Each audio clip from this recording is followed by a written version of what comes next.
Hello, everybody, and welcome back to Command Point for a very, very special episode that I am personally extremely excited about.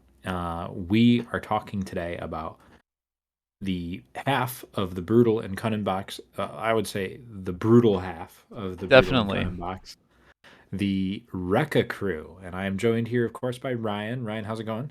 Good. Good. It's going great. I just earlier today recorded the cunning half of this box talking about the Rattling Kill team. So make sure after you watch this video, go and check out that one as well. Yeah, and before we get into the rules, I just have to say, Ryan, you know this. This is like the team. This team feels like it was made for me. Absolutely. Like I literally cannot express my excitement Yeah, Christmas is coming for early for you this year. it really is. And yeah, no, I just can't wait to play the Rekka crew, put them on the table. We have the box. Thank you to Games Workshop for sending us the box. I've already built my Rekkas and I just want to play them. That's all I want to do is play the Rekkas. So Ryan, do you want to get us started on? So I guess we should probably start with the team makeup and then go over the operatives. I think is our usual. Uh, Yeah. So the way I path. did it with the Rattling Kill team was I did the list of operatives, the archetypes that they have, and then I think I went into the data sheets for the individual models themselves, talked about the equipment, and then the last thing I did was look at their strategic and firefight ploys. Because Yeah. I feel like whenever we do a review of this team, we've been kind of going like, let's look at, we'll go through the operative list, we'll go through the faction rules, and then we'll look at the ploys. And then it's like you're looking at the ploys, it's like, okay, I don't like without knowing the data sheets of the models and like the equipment and then going back to the ploys, I think that's just an easier format where it'll help you guys see a lot easier um, the actual strength of the team instead of bouncing back and forth all over the place to try to get the Yes, full context for the plays. So that being said, I agree with you. I'll go ahead and get us started with the Weka, with the Weka crew, A with will the team. Wrecka crew kill team operative list. So for the leader operative, they have a boss knob equipped with one of the following options: a rocket pistol and smash hammer, or two rocket pistols and a choppa.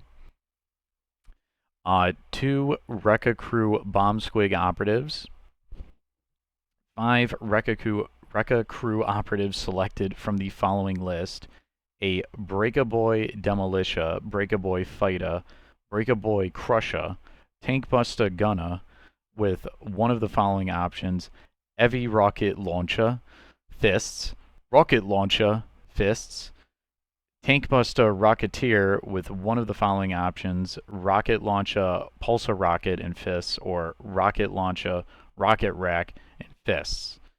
Other than Bomb Squig, Breakaboy Fighter, and Tankbusta Gunner operatives, your kill team can only include each operative above once.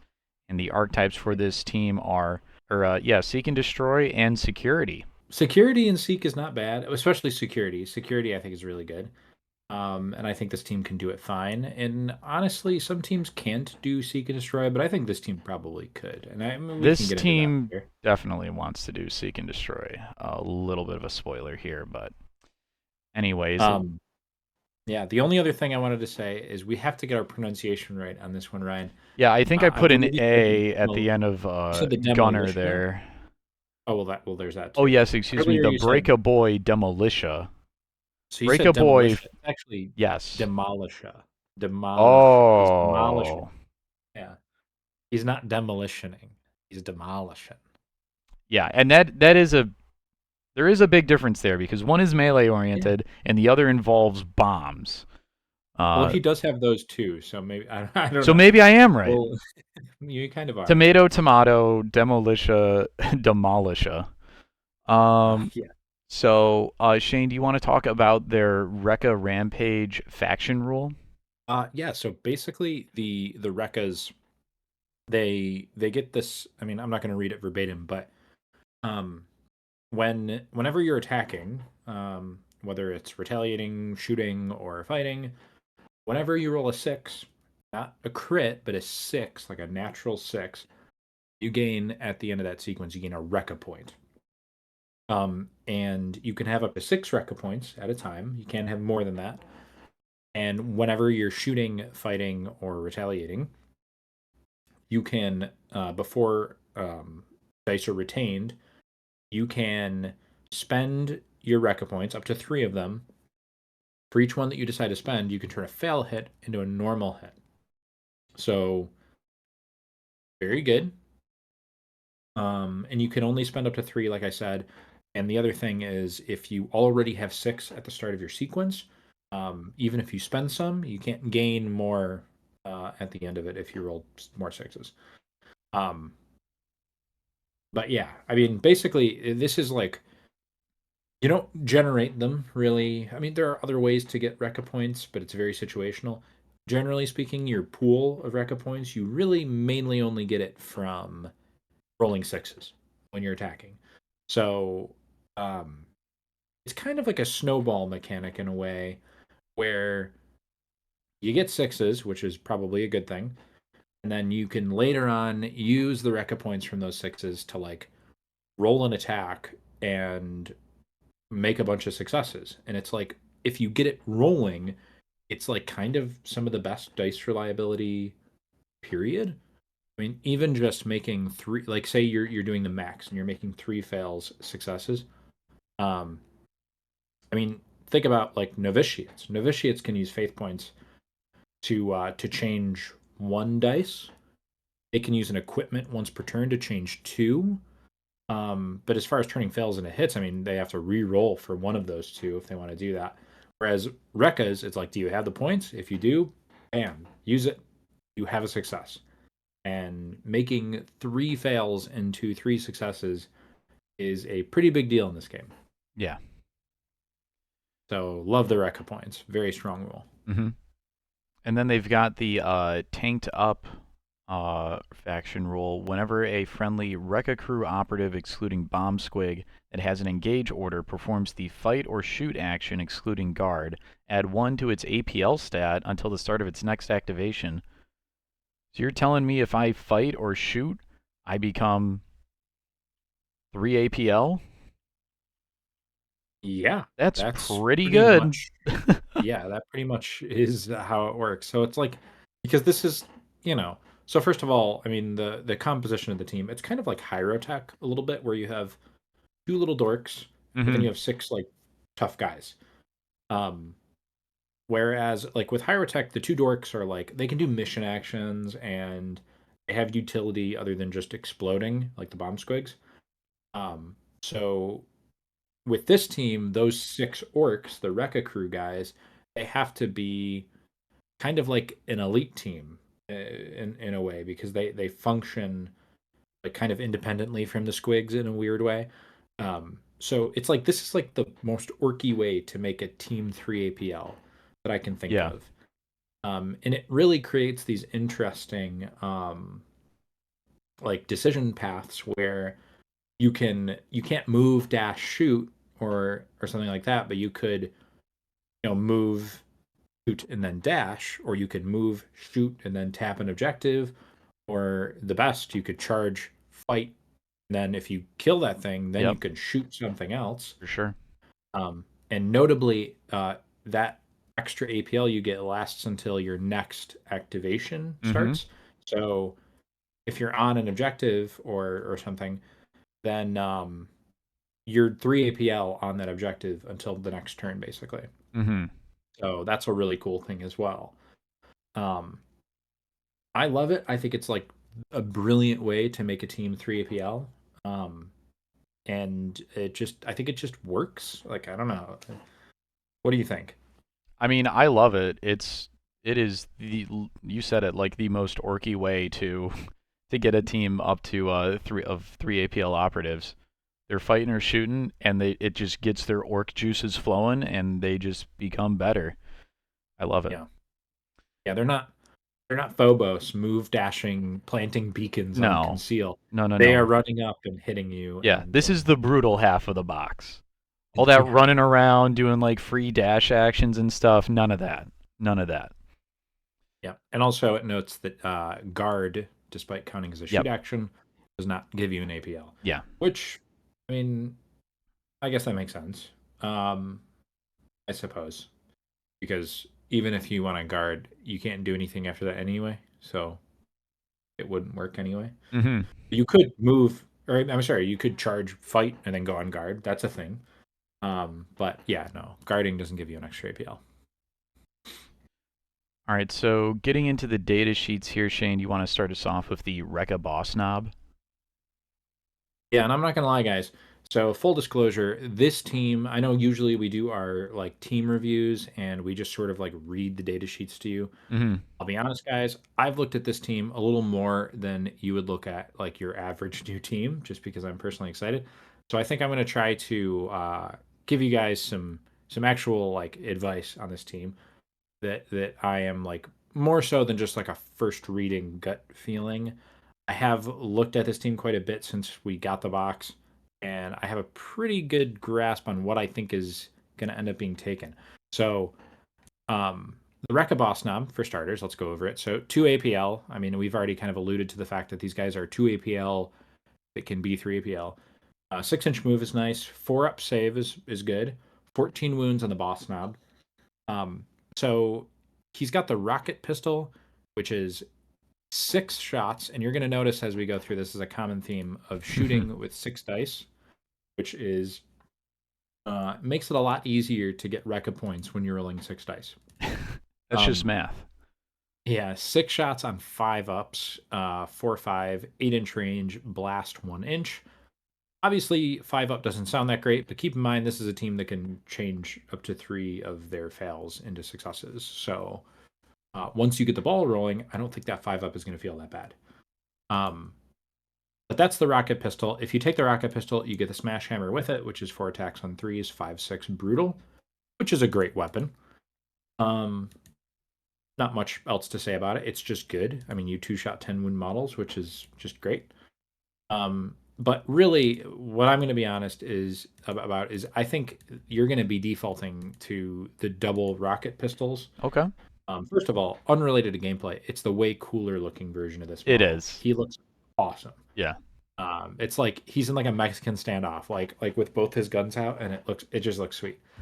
Um, so okay, it's got 2 profiles here. It's got the focused profile, which is the same as the other one, except it hits on fours, and it adds ceaseless, which is just, I mean, that several measures of reliability added on. I mean, this is reliable without factoring in Rekka points, like crazy reliable. So the fact that you can add Rekka points to this is just like this gun is getting like 5 or 6 hits a lot of the time.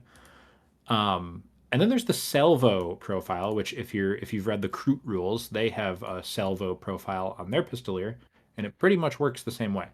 So salvo, you select up to 2 valid targets, so it's got to be 2 different valid targets. I've seen debate about this with the Krew guy that like, oh, you could select the same guy twice.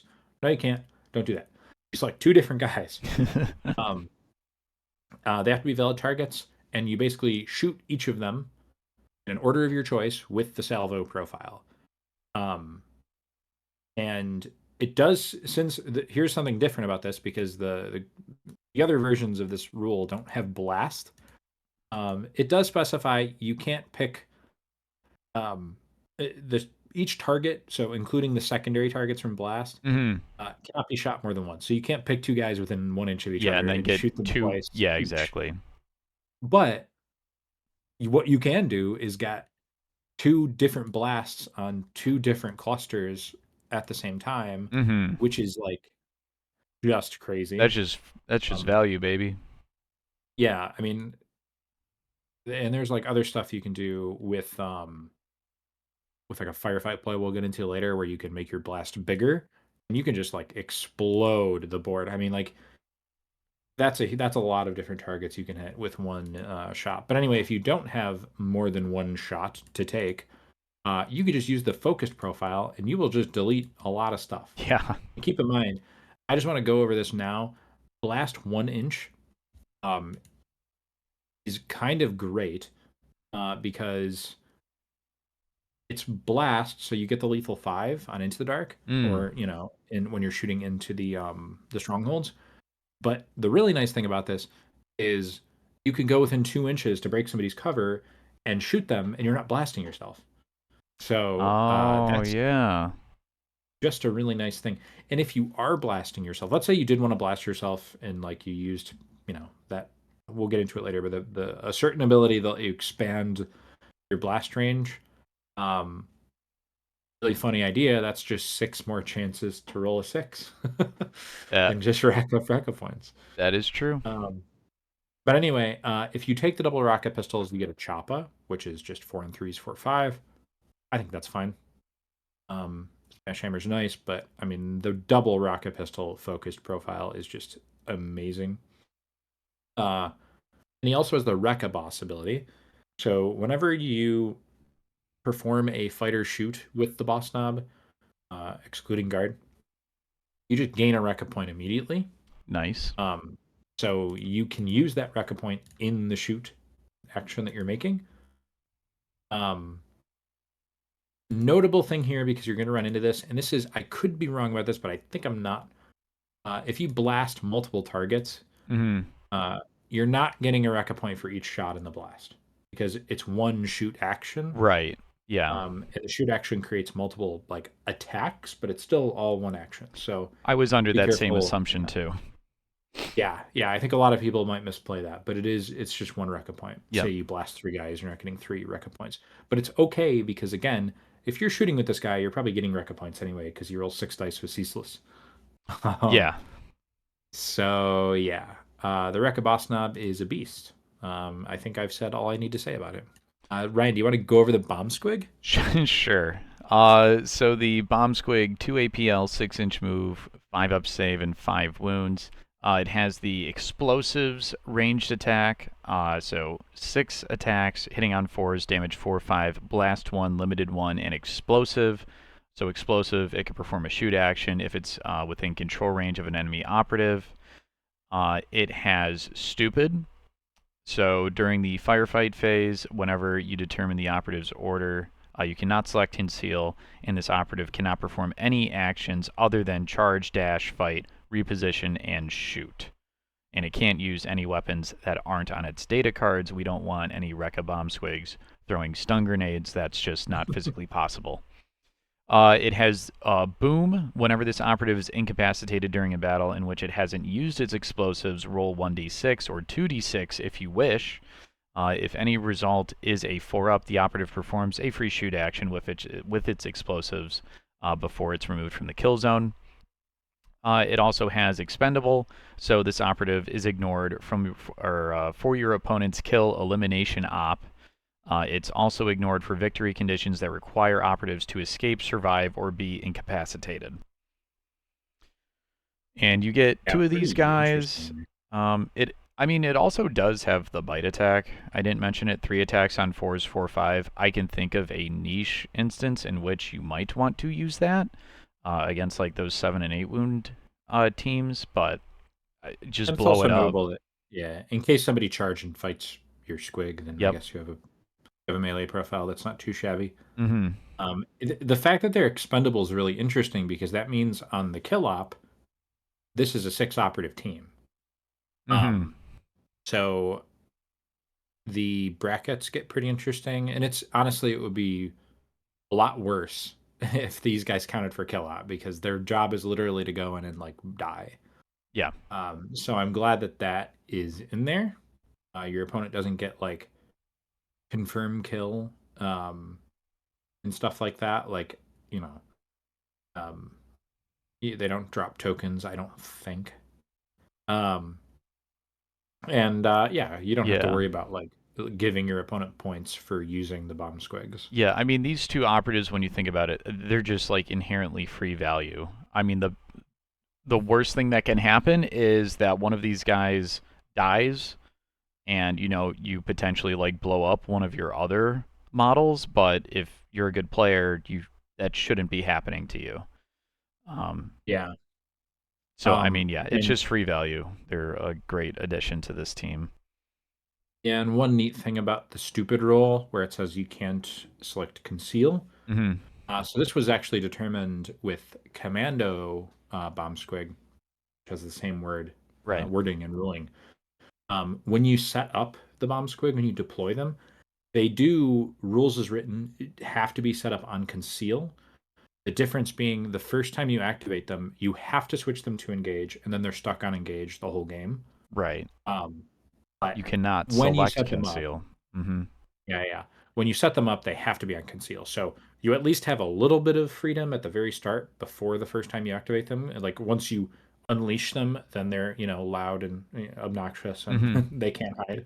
But at least in deployment, you are allowed to put them on conceal, which is a nice thing. Unless Yeah. they FAQ that, which I I mean, it did says at Worlds. it says in the stupid text, it Mhm. says during the firefight phase. So it specifies firefight phase, which of Yeah. course only happens during the actual game, not during deployment. So, Yeah. uh, yeah. But yeah, no, good heads up on that. Uh, All right. So next up, Ryan, I get to talk about the Demolisher. or the Or the Demolitia. Demolisher. I'm Team um, Demolitia. yeah, I think it depends on what you're going for with this guy because he can do both. No, it's Demolisher. Now, this model is hilarious, and I think he's really good too. So first and foremost, the non-knob Wrecka Crew operatives, they have 12 wounds. They still have that 4-up save and That's 6-inch nice. movement, but 12 wounds. So it's like, Phobos have 12 wounds. They're an elite team. This is obviously a very different type of elite team, but yeah. So no ranged weapon on this guy unless you take like a crack grenade or something, which you might. Um, so he has the tank hammer. This is the guy with the rocket strapped to his hammer. So that's the bash profile, which is basically just a choppa. It's 4 and 3s, 4-5, nothing special. But the real sauce here, Ryan, is the detonate Oh yeah. profile, which is 4 attacks on 3s with what's that? No damage characteristic. Huh? It's got the lethal 5-up rule, limited 1, and detonate. So, detonate. The first time this operative would inflict damage on an enemy operative with this weapon profile during the battle, separately inflict d6 plus 6 damage on that operative and each other enemy no, I'm sorry, this is important. Each other operative, not enemy operative, each Oh. other operative within that enemy operative's control range if it's a normal success, or 2d6 plus 6 damage if it's a critical success. Then that action ends and you gain 1 Wrecka point plus 1 for each operative that was incapacitated during that action, of which there will usually be at least 1, probably at least 2. So, I mean, this guy just blows himself up, Yeah. and whoever charged and fought him. Uh,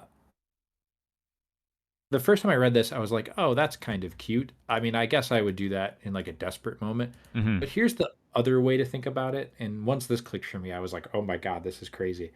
Um, this is like a charge deterrent because if you're playing against Mm. legionaries, the anointed is not going to want to charge this guy because what's he going to do? If anything charges this guy, and you as the Rekka player are like, "Yeah, I probably lose this fight," you just go detonate Yeah. and you explode because 2d6 plus 6 damage is on average what is it, like 3.5. I mean, it's killing a marine, I think, Yeah. on math. It's killing most um Marines. Yeah. yeah, it's definitely killing the Demolisher. um but yeah, I mean, it's just like nobody wants to charge that because I mean, I guess like a melee operative on a 7 wound team would want to charge that because obviously a horde is willing to trade that. But if something like on a horde team charges, you just use the bash profile because this Mm-hmm. guy is a big chonky dude with good melee, and he also has the reckless temperament ability, where basically normal damage of 4 or more inflicts 1 less damage on him, and if he has an engage order, that applies to crits as well. So he just has built-in damage reduction.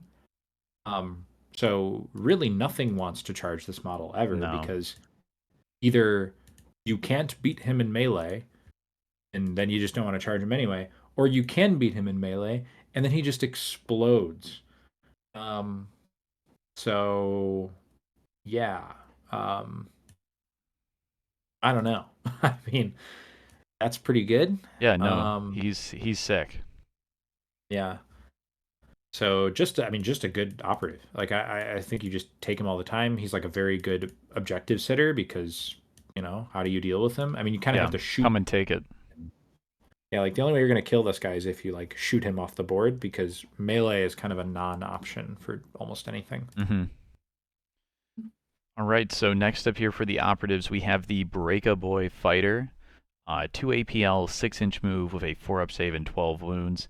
He is armed with the Smash Hammer, so 4 attacks on 3s, damage 5-6 with Brutal. And then he also has a 1 AP ability called Break Stuff. So select a terrain feature within this operative's control range. If it's equipment terrain, remove it. Otherwise, place one of your breach markers within this operative's control range as close as possible to that terrain. Whenever an operative is within 1 inch of that marker, it treats parts of that terrain feature that are no more than 1 inch thick as accessible terrain. And then you can't perform this when you're within control range of an enemy operative or if the terrain feature isn't within its control range. Um, so yeah, just like the Breacha Boy ability, kind of, right, Shane? Pretty much, it's almost the same. The Breacher Boy can do it like during a move or charge, so it's a little bit Yeah. better. I mean, I guess the Breacher Boy can't destroy equipment terrain. Yeah, Um, it's a little bit niche. It's not going to come up super often, but the fact that if your opponent sets down razor wire on the center line, you could just walk up and destroy it. that's pretty Um, nice. it's pretty nice. And Um, also, the Breakaway Fighter is just good in melee. mhm. Four attacks on threes, 5/6 is nothing to scoff at. Yeah, so I do have a question for you about the break stuff rule, or the just like the break stuff ability. So it says whenever an operative is within 1 inch of that marker, it treats parts of that terrain feature that are no more than 1 inch thick as accessible terrain. So if I walk up with this model to a stronghold, for example, Mhm. like one of the stronghold walls, I do this action, I put down the marker. Does that mean that the entire stronghold's walls are now accessible, or all the areas of it that are no more than 1 inch thick? Only the parts within an inch of the marker. Okay. So it creates like a door, basically. Yeah. And I guess notably, the other team can go through it as well because it just says Yeah. operatives. It doesn't say friendly. Yeah. And that makes sense. You're making a giant hole in the side of a wall or something. So Yeah. So pretty good. And you can take multiple breakaway fighters. I personally can't imagine replacing the Demolisher or the model we're about to talk about with extra fighters, but you're probably going to end up taking at least one fighter in most games. hmm Yeah, it's just like a generically good melee operative, and I think this team is really conducive to having good melee operatives. But I guess let's talk about the Crusher, the Breakaboy Crusher. So he's the other Breakaboy specialist. Same stat line, 12 wounds. He's got knuckle busters. Um, Or knuckle bustas. Knuckle busters. Yeah. So 4 attacks on threes, damage 5/6, brutal. So it's basically he's got the smash hammer, but his instead of just having brutal, it has shock and smash as well. So smash, pretty cool ability, Ryan. Whenever you strike, you move the enemy operative. This is whenever you strike. This is not whenever you fight. Yeah. This is each time you hit them with a dice, like with an attack dice in combat. Um, Mid combat, you would then move the enemy operative in a straight line increment of up to 1 inch. Has to end up further away and in a location it can be placed, and then you move the Crusher 1 inch and end back within the enemy operative's control range. So like you can hit them, move them, and then hit them again and move them again, and like just like keep getting all this extra movement, Yeah. which is really sick. You can punch them off objectives. So good for that. Yeah, I mean, if you're gonna lose a fight, say they charge this guy on an objective, um, and they want to like charge fight and tap the point after, this guy can punch them off of the point so that they can't do that. Yeah. Or say they're like they want to charge fight and shoot another guy. This guy can potentially punch them like back in a spot where they no longer can see the guy they wanted to shoot. So it's like that's really cool. And if you're doing it offensive, let's say, I mean, you can even get way out of the box. And let's say you took like mine equipment, you can punch a guy into a mine Yeah. in combat, and they just take a bunch of damage. So that's cool. Um, and armored up is his other rule. So basically, enemy operatives when they're shooting him, fighting him, or retaliating against him, they cannot retain attack dice results of less than 6 as critical successes. So basically, lethal 5 or lethal whatever doesn't work. You need to roll 6 to crit. Um, Rending, they can't turn another normal into a crit. Obviously, I was going to say unless it's a 6, but then it's a crit anyway. Severe basically just doesn't work against this guy. Grudge tokens from Hearthkin Salvagers, stuff like that, just doesn't work. Mm-hmm. If you want to crit him, you need to actually roll a crit. So this guy doesn't have to eat a lot of crits, which is nice because of a certain firefight ploy that we'll talk about later. Mm. Ryan, you want to do the gunner? Yeah, so the Tankbusta gunner is armed with a heavy rocket launcher, 6 attacks on 4s, 4/5 blast 1 heavy dash only, or it can take the rocket launcher, 6 attacks on 5s, 4/5 blast 1, and fists. He has competitive streak, so once per shoot action, if this operative shoots an enemy operative that another friendly operative has already shot during this turning point, you gain 1 Wrecka point. Determine this when you select a valid target, but you can include any secondary targets when doing so from the blast weapon rule, for example. So Shane, do you go So with the heavy rocket launcher or the rocket launcher for this model? I've thought about this a little bit, and I think there is a right answer, and it is the regular rocket launcher, the I one think that so does not too. have, yeah, the one that doesn't have heavy, because you just miss out on a lot of potential stuff when you restrict yourself to heavy dash. Mm-hmm. Um, and keep in mind, like yeah, you're getting an extra point basically of ballistic skill. You're hitting on 4s instead of 5s, but this this team, I mean, you have to remember the Wrecka points. So a lot of the time, if you have Wrecka points, um, the Tankbusta Gunner hitting on 5s doesn't really matter that much because you're just going to get a bunch of hits from Wrecka points. You'll roll 6 dice. On math, you'll get 2 hits naturally. If you're on Into the Dark, you're going to get 2 crits, which is just awesome. And then you say you have like 5 Wrecka points and you spend 3 of them, and now you have 2 crits and 3 hits. Or on open, maybe on average 1 crit and 4 hits. At 4 or 5 damage, that's just like doing it. And you don't care that much about spending Wrecka points on these guys because they're rolling 6 dice. So unless you already are starting the action with 6 Wrecka points, the good odds that you're getting at least 1 back just from rolling 6 dice. So it becomes very like cost efficient to just use them. Mm-hmm. Um, and obviously with the competitive streak rule, there's a good chance that you're just gaining Wrecka points from just shooting a guy that's already been shot. Um, but yeah, I really I would always go regular rocket launcher. I'm Okay. not gonna waste my time because then with the other rocket launcher, you like the regular one, you can move out, shoot a guy, and whether or not you killed him, you have a third APL to then dash out of line of sight again and not get shot back. So I think that's just way better. Or, you can move, you can charge, fight, shoot, stuff like that. I Mm-hmm. think just the amount of plays that you got with the regular non-heavy version is just like puts it way over the top. I would never even consider taking an heavy rocket launcher. All right, so next up we've got the Tankbusta Rocketeer, Shane. Yeah. So this guy's pretty important. This is your tank busta specialist. he has the choice. So he gets the rocket launcher always, the regular one, which is good. But then he has the choice between the Pulsa and the Rocket Rack.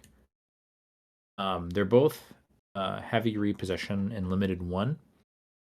I'll go over the Rocket Rack first because it's easier to understand. 6 shots on fives, damage 4/5.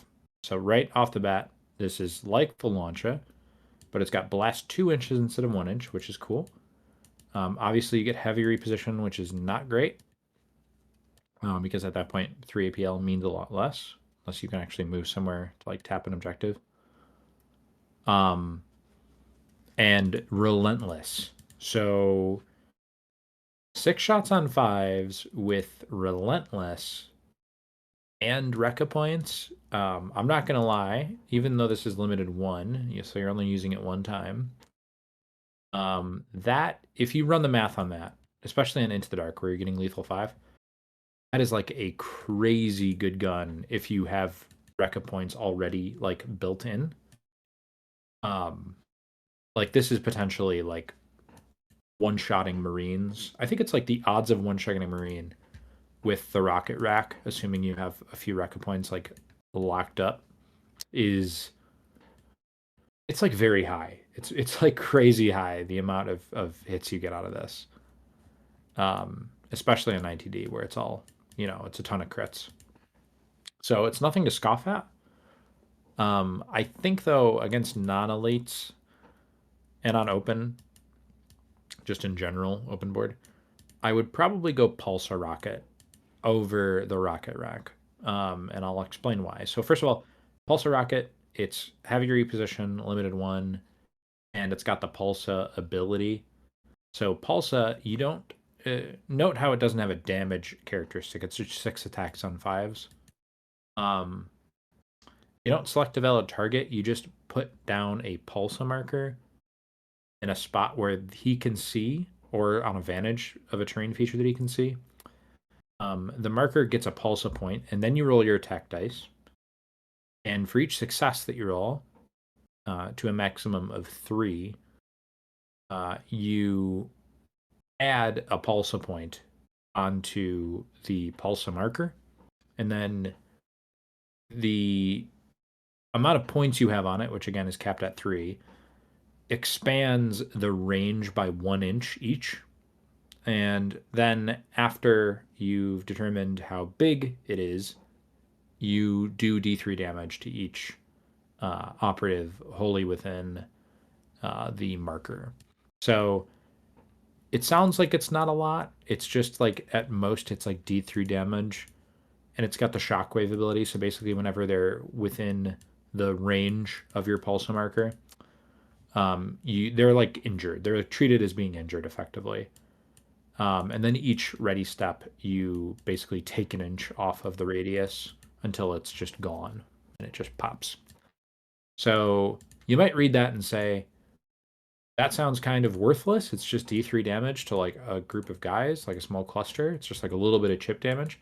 The real nice thing about this to me, and why I like it, is that it gives you a way on turn 1 guaranteed to roll 6 dice and get your Wrecka point started.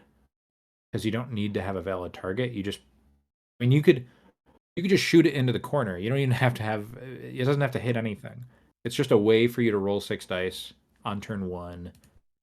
And even just getting 1 Wrecka point off the rip means that you can like kind of get the snowball rolling on turn 2 when you actually start fighting. Mm-hmm. And obviously the chip damage doesn't hurt either, especially against like a horde team.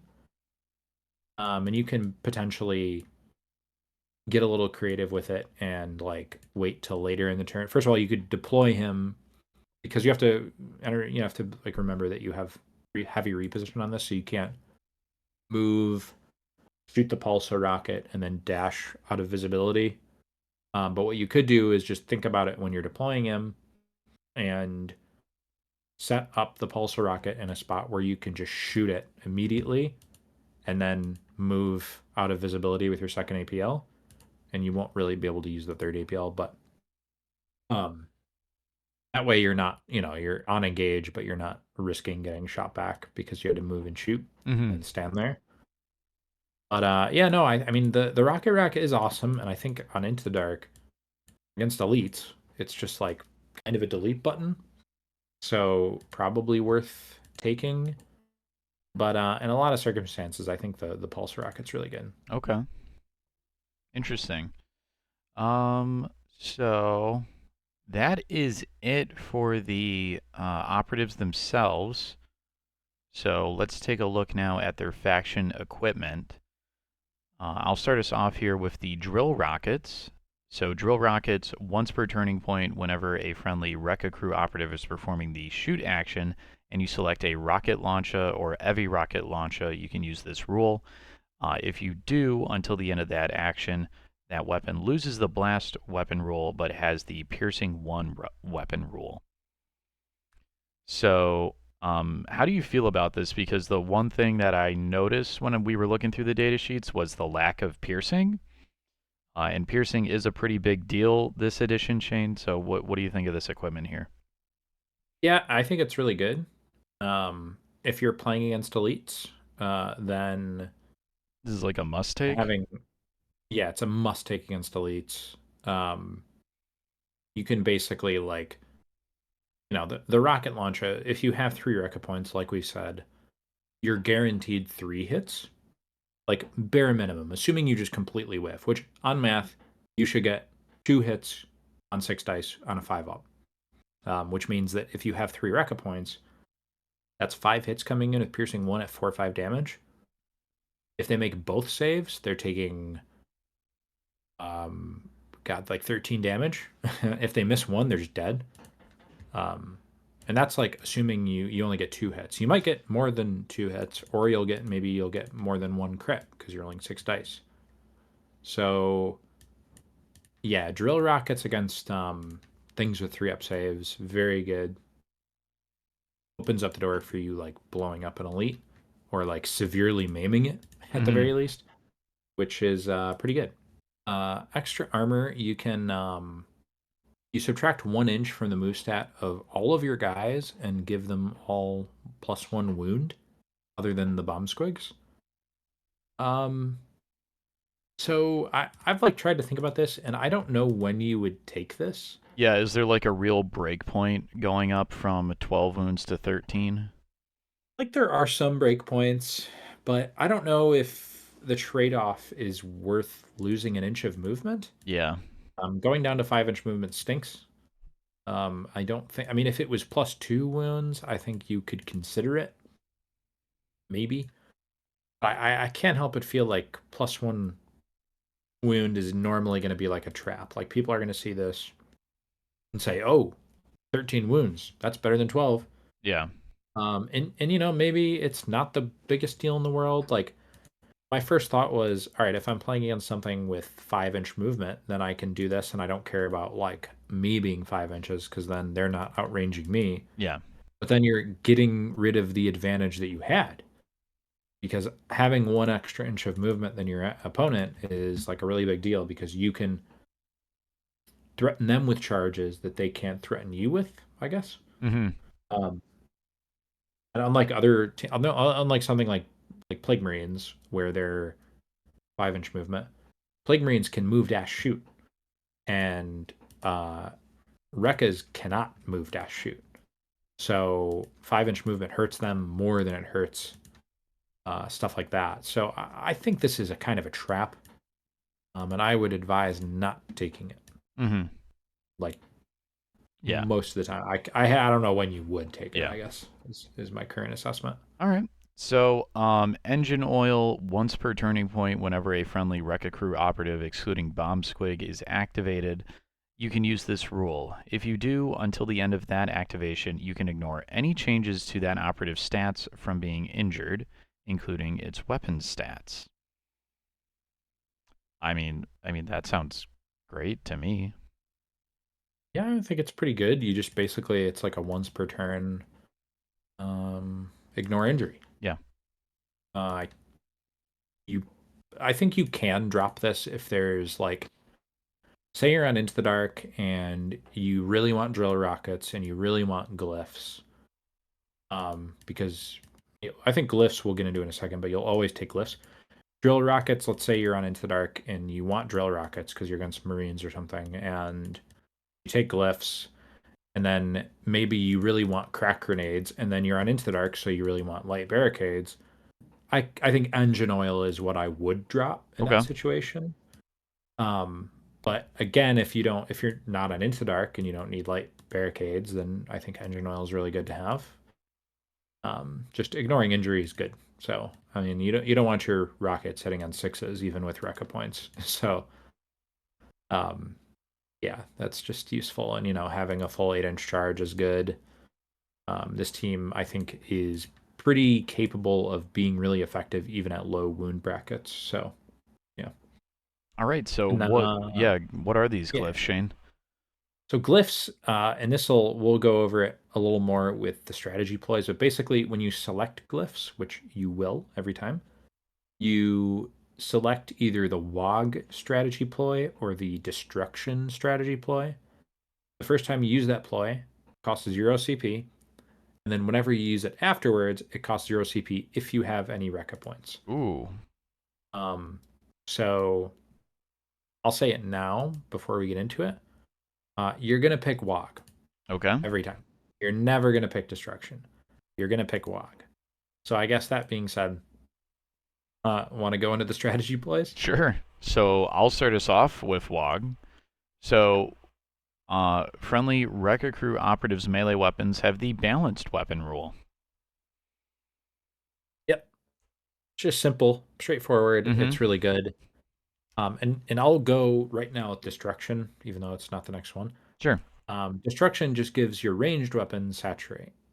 So, as a general rule, balanced in melee is a lot better than saturate in shooting. Yeah. It's just not even really close. You take WOG with your glyphs, and you take glyphs every game.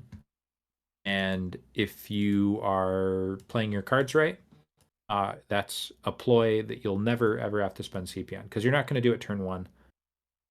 Because why do you need balanced and melee on turn one? So on turn two, you play it for free, and then turn 3 and 4, you should be able to set it up so that you have at least one Rekka point on those turns. It's going to be hard to end up with 0 on a turn if you're like really getting in and fighting and shooting, and there's action kind of happening.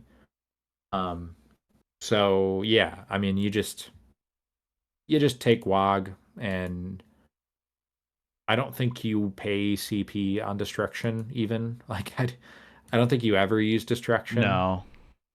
Um, Saturate is just sort of like it's like an okay ability if it's there, but it's not something I'm gonna invest resources in ever. Your shooting for the most part has 6 attacks across the board. Mm-hmm.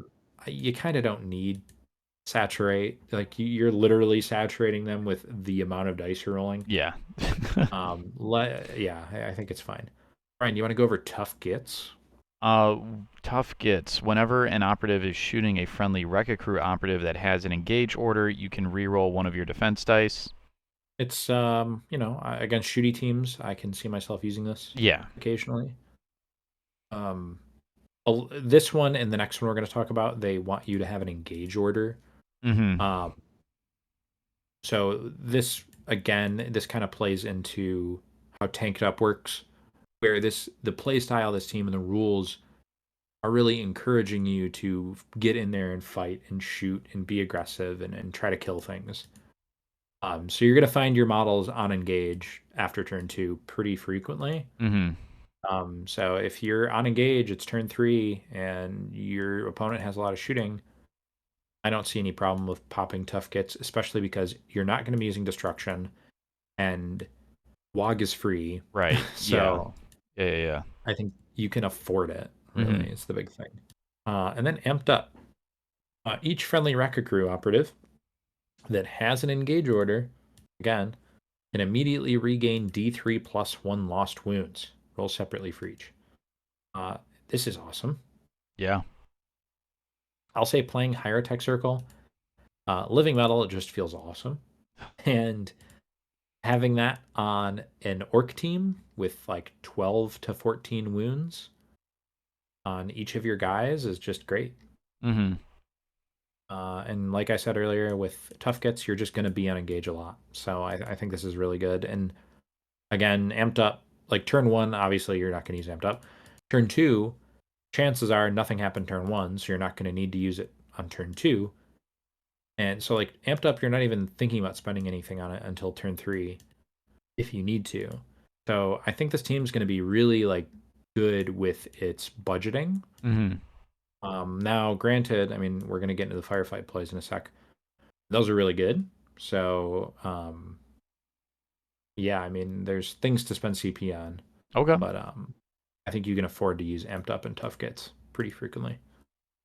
Cool. So, starting off the firefight ploys here, they have just a scratch. So use this firefight Yes. ploy when an attack dice inflicts normal damage on a friendly Wrecka crew operative excluding bomb squig. Ignore that inflicted damage. Great firefight ploy. Yeah, I mean, it remains to be seen, I guess, how good Justice Scratch is on a team with like 4 up saves and 12 wounds, Mm-hmm. 12 to 14 wounds, what basically like Justice Scratch on an elite team. It's really good. I mean, obviously Justice Scratch is better in melee, as we've learned. Yeah. Like when Justice Scratch is up against commandos who are worse in melee than Rekkas and have less wounds and are therefore easier to kill. Um, Against commandos, I never wanted to charge them if Justice Scratch was up because it's like I just lose the fight. Like you just lose all your Right. tempo. Yeah. So I think on this team, it has the potential to be even better. But I'm happy they have it. It's pretty good. It's really good. Next up, demolition job. So this is, I think, the worst of the 4 firefight ploys, but it's still I can see myself finding a use for it. So you use it after one of your guys basically does a fight or shoot action, and if you it so it says just before incapacitated operatives are removed, and it says if any, so you don't have to kill anybody to do this. But and basically you place a demolition marker within that target's control range, and whenever you shoot or fight or retaliate against any enemies within 3 inches of that marker, you basically get a free Wrecka point, even if you don't have any. And then you get rid of it in the ready step of the next strategy phase. So I think this is the worst of the 4, but I still think like if you're playing against like a melee team and it's early in the turn and you think there's going to be like a really big scrap in the middle on like the middle objective, you can pay for this. I don't know how necessary it is because I think once you start fighting, the thing is the Rekka points start like naturally generating pretty consistently. And then you don't need the free Rekka points because you just keep fighting and rolling dice and getting more sixes, more chances for sixes. So I think this situation where you use demolition job is like very niche. Like it has to be early in the turn, like in a situation where you think there's going to be a lot of fighting in that area, Yeah. and it has to be probably after a fight or shoot action where you're going to come out of it because you didn't roll a six and like you're not going to have any Rekka points, and like you don't want to like lose all your Rekka point like snowball tempo. Then you could use it, but I think this is going to be the least used of the 4 firefight Yeah. plays personally. All right, next up we have Propa's Scrap. Use this firefight ploy during a friendly Wrecka Crew Breaka Boy or Wrecka Crew Boss Knob operative's activation. During that activation, that operative can perform 2 fight actions. Very good. Yeah, I mean fights twice. That's just a good. That's Yeah. just a good one. And this, if you have a bunch of CP, I mean, you can charge just about anything with any of your Breaka Boys. Like I was gonna say the boss knob, but honestly, like any of them. And double fight, and you can probably kill just about anything, especially with like Justice Scratch. Yeah. Um, yeah, like I mean, I'm thinking obviously, my first thought is when I think of like a really, really, really tough melee model, is like an anointed, a legionary anointed. That's the first thing that pops into my head. Yep. But say you have like the Crusha or the Demolisher who have their like Demolisher has his damage reduction. The Crusha shuts down the lethal five and rending. Um, and like if and you have CP like between Propa Scrap and Justice Scratch, you can kind of take on anything with your Breaka Boys. Mm-hmm. And like say you go in with your Demolisher and you fight a guy and it goes really badly, but you survive on like 2 wounds, you could just pay a CP, fight twice, and just blow yourself up with the detonate because you're gonna die anyway, and just take the other guy out with you, you know? Mm-hmm. So yeah, I mean it's Propa Scrap is awesome. You can use it to like double kill in melee against horde teams. It's just kind of fantastic. Um, and I think it's really necessary. So big fan of that. And then Kaboom. So Kaboom, this one's awesome. Um, Basically, whenever one of your Wrecka Crew operatives performs the shoot action and a weapon with the blast rule is selected, until the end of that action, you add 1 inch to that weapon's blast, and it gets the severe weapon rule when shooting the primary target. You cannot use this ploy and the drill rockets rule during the same action, and which makes sense because drill rockets you lose blast, so you wouldn't be able to do it anyway. And then it also notes that severe doesn't generate a Rekka point because severe just makes like say you have a 4, it makes the 4 a crit. It doesn't make the 4 a 6.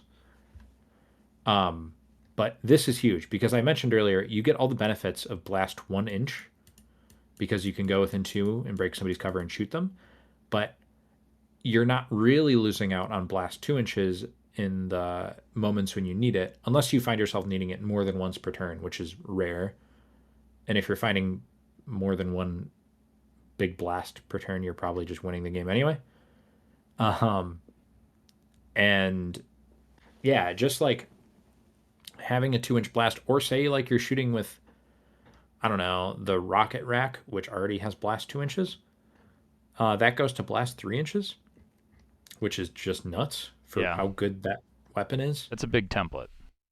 Yeah, and what I also was thinking about is if you're on Into the Dark against a horde, like a 7 wound type horde, uh, I think you could take crack grenades, or I'm sorry, frag grenades, because on Mm. ITD they'll get lethal 5. You don't care that you hit on 4s because you have Rekka points, and you could take Kaboom and get blast 3 inches with lethal 5, severe on the primary target. You're getting Rekka points. You're making up for the 4 up with Rekka points. I just, yeah, I think that this is just like really good. Yeah.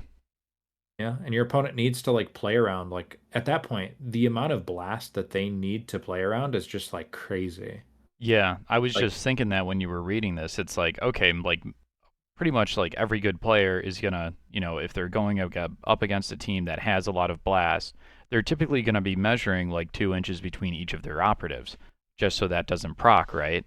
But now with this, it's like, I can see on like ITD, it's just like a nightmare to deal with. yeah. Another thing that's cool, say you're doing the salvo on the boss knob and you use Kaboom. Mm-hmm. The salvo, even though you're making 2 separate shots, it's one action. Right. So you would get blast 2 inches on both of the salvo shots, Mm-hmm. which is pretty great. Um, yeah, Kaboom is really good. This is like a huge play, I think. Okay. Yeah, very cool. And I, Um, I kind of glossed over it earlier because now that I'm on the thought of frag grenades, one thing that I wanted to bring up is that this team is going to use crack grenades like all the time. I think like on that instance I mentioned on Into the Dark against like a Fat Guard or Pathfinders, they can go frags there just because there's some pretty cool plays with that. But generally speaking, I think like in most circumstances, you're just going to take 2 crack grenades with this team and not overthink it because it fills, Ryan, you mentioned earlier, they don't have a lot of piercing. yeah, It gives you 2 piercing shots. The biggest downside of cracks is they hit on 4s, and Rekka with the points, Wrecka they don't points, you care don't about those. care. Yep, Yeah. very cool. So a lot of the time, you're shooting 4 dice on fours. If you have like 2 Wrecka points, pretty good odds you're just getting 4 hits. Yeah. And elites don't like that with piercing No, one. no, they do not. So yeah, Very just cool. really, really good stuff. Yeah. Yeah. So, I mean, that about covers all the rules for the team, Shane. So, where do you think they're going to sit in the meta? I think they're really like they don't strike me as being crazy oppressive, but I do think Yeah. they're a snowball team um, by design, and I think once they get if they get ramped up and things start going their way, I think they're going to have the potential to feel like really, really crazy strong. Mm-hmm. But on the flip side of that, they are like in essence the way that they play, are kind of just like a 2 APL team. Like they don't have like the threat ranges of a 3 APL team for the most part.